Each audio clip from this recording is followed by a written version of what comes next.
जूलाई महीने का 14 रविवार संत अन्ना जोआकिम के पावन पर्व का सबसे निकट रविवार संत पापा फ्रांसिस के द्वारा हमारे लिए घोषित world day of grand parents and Elder day.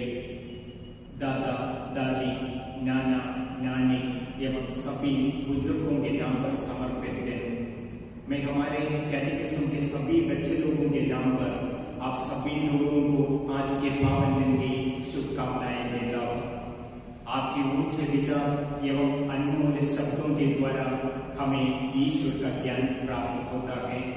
आप हैं हमारे जीवन के असली हीरो, आप हैं हमारे जीवन का आदर्श, आप हैं हमारे जीवन का अनमोल निधि। ईश्वर आप सभी को सुरक्षित रखे, स्वस्थ रखे। जय यीशु।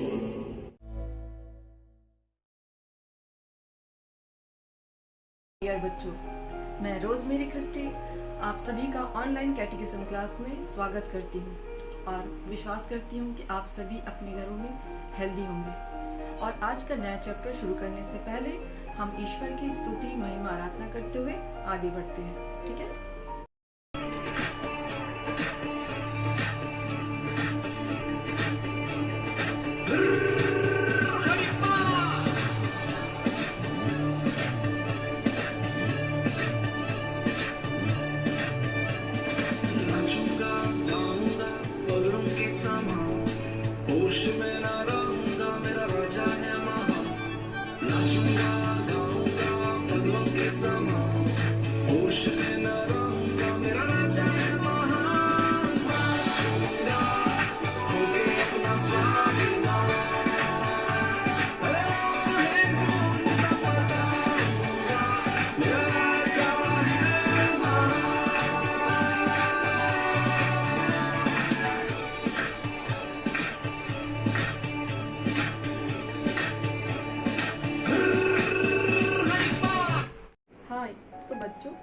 हमने लास्ट क्लास में देखे थे कि इज़राइल ईश्वरीय प्रजा है ना।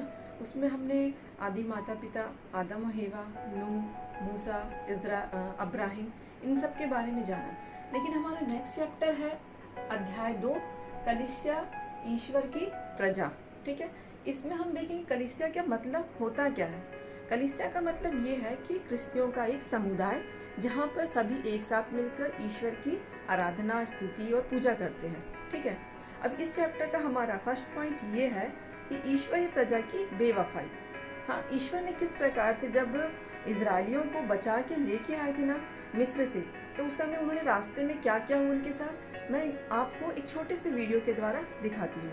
मोसेस देख रहा था कि कैसे इजिप्शियन लोग हिब्रू गुलामों पर अत्याचार करते थे। हिब्रू लोगों के दुख दर्द वो जानता था। हिब्रू लोगों को वो गुलामगिरी से मुक्त करना चाहता था, लेकिन उसे कोई उपाय नहीं सूझ रहा था। ईश्वर ने मोसेस को रास्ता दिखाया और कहा कि उसने हिब्रू लोगों को गुलामगिरी से मुक्त करके दूसरी भूमि पर ले जाने के लिए मोसेस को नेता चुना है। मोसेस अपना भाई एरोनिक के साथ फेरो के महल गया और उसे ईश्वर का संदेश सुनाया। क्या चाहिए तुम्हें? क्यों आए हो तुम यहाँ? सर्वशक्तिमान ईश्वर ने तुम्हें संदेश भेजा है कि सभी हिब्रू गुलामों को मुक्त करो। हिब्रू गुलाम? क्या पागलपन है ये? चले जाओ यहाँ से। सर्वशक्तिमान ईश्वर सभी गुलामों को इजिप्ट के बाहर भेजना चाहता है। चुप रहो, मैं मेरे गुलामों को कभी मुक्त नहीं करूंगा। और अब तुम चले जाओ यहाँ से। अपने गुलामों को मुक्त करने के लिए इजिप्ट के बाहर जाने देना फेरो को मंजूर नहीं था, इसलिए ईश्वर ने 10 संकट इजिप्ट पर बरसा दिए। वो संकट बहुत ही भयंकर थे। पहले सारा पानी ईश्वर ने खून में बदल दिया और फिर सभी जलचर मर गए। फेरो को तो नहाना भी बंद हो गया। फिर ईश्वर ने हजारों मेंढक भेज दिए। हजारों इजिप्शियन घर मेंढकों से भर गए। इन्हें हटाओ यहाँ से। तुम्हें जो चाहिए करो, पर इन मेंढकों को निकालो यहाँ से। मेरे लोगों को जाने दो, फिर ये संकट दूर हो जाएंगे। लेकिन सभी मेंढकों के जाने के बाद फेरो ने अपना इरादा बदल दिया। उसने लोगों को नहीं जाने दिया। तब ईश्वर ने ऐसी बीमारी फैला दी जिससे सभी पालतू जानवर मर गए। जब भी ईश्वर कोई भी संकट इजिप्ट पर बरसाता तो फेरो मोसेस को बुला लेता था, पर संकट जाने के बाद फेरो अपना इरादा बदल देता था और लोगों को रोक के रखता था। अंत में ईश्वर ने मोसेस से कहा कि अब वो सबसे भयंकर संकट इजिप्ट पर बरसाएगा। सुनो, ईश्वर भयंकर संकट बरसाने वाला है। ईश्वर ने कहा है कि हम सभी को दरवाजों पर भेड़ के खून से निशान लगाने होंगे, फिर वो संकट हमें नहीं छू सकेगा। ईश्वर ने इजिप्ट में उन सभी घरों में नवजात शिशुओं की हत्या की जिनके दरवाजे पर खून का निशान नहीं था। फेरो का बच्चा भी मारा गया। मोजेस, मैं तुम्हें सभी हिब्रुओं को इजिप्ट के बाहर ले जाने की अनुमति देता हूँ। सभी हिब्रू मोसेस के नेतृत्व में इजिप्ट से बाहर निकल पड़े। सभी बहुत खुश थे। सबको गुलामगिरी से मुक्त करने के लिए ईश्वर की प्रशंसा कर रहे थे। दिन रात चलने के बाद जल्द ही वो लाल सागर के किनारे तक पहुंच गए। इस दरमियान फेरो ने अपना इरादा फिर से बदल दिया। अपनी सेना लेकर वो उन लोगों को पकड़ने निकल पड़ा। मोसेस को इस बात का पता चला, लेकिन अब तो डरने के लिए उसके पास वक्त भी नहीं था। उसने सभी लोगों को शांत करने की कोशिश की, पर सभी यहाँ वहाँ दौड़ने लगे। ईश्वर तुम्हें कभी नीचा नहीं दिखाएगा। अब मेरे हाथों तुम ईश्वर का चमत्कार देखो। मोसेस ने अपनी छड़ी सागर पर रोक दी और जोर से गरजता हुआ सागर 2 हिस्सों में बंट गया। 2 हिस्सों के बीचों बीच एक सूखा रास्ता दिखाई दे रहा था। चलो जाओ, जल्दी करो, कठिनाई दूर हो गई है। अगर वो लोग सागर पार कर सकते हैं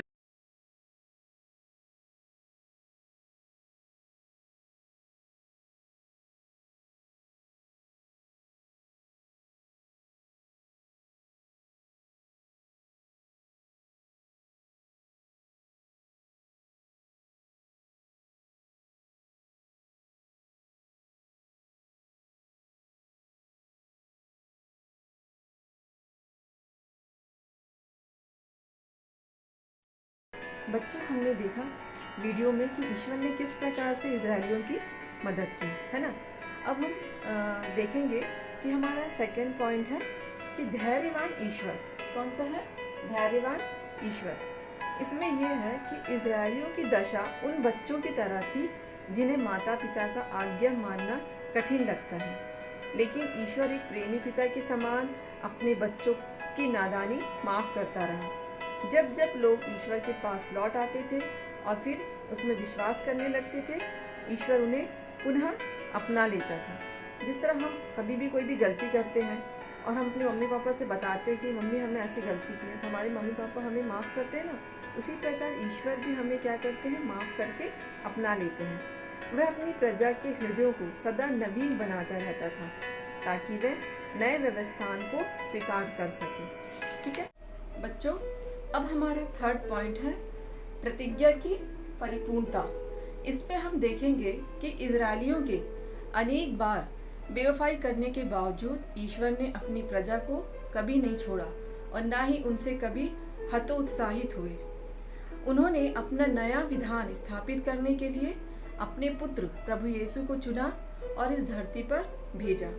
और जो ईश्वर की प्रजा थी, उन्होंने ईश्वर से दूर होकर अनेकों बार पाप किया था, अतः उन्होंने पश्चाताप करना आवश्यक समझा और इस प्रकार प्रभु यीशु ने कहा कि ईश्वर का राज्य निकट आ गया है, पश्चाताप करो और सुसमाचार में विश्वास करो। अब हम आगे देखेंगे कि सिनाई के विधान को जब मूसा ने लोगों को सुनाया तो बड़े खुश हुए और बोले, जो कुछ प्रभु ने हमको कहा है हम उसे मानेंगे।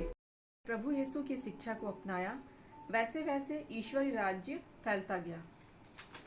सो बच्चों, इस तरह आज हम अपना सेकंड चैप्टर समाप्त होता है। मैं आशा करती हूँ कि आप सभी पूरी लगन के साथ इस क्लास का रिवाइज करेंगे और पढ़ने की कोशिश करेंगे। ठीक है, और आप लोग से रिक्वेस्ट करती हूँ कि आप सभी एक साथ मिलकर अपने परिवार के साथ प्रेयर कीजिए। ओके, और हेल्दी एंड सेफ रहिए। बाय।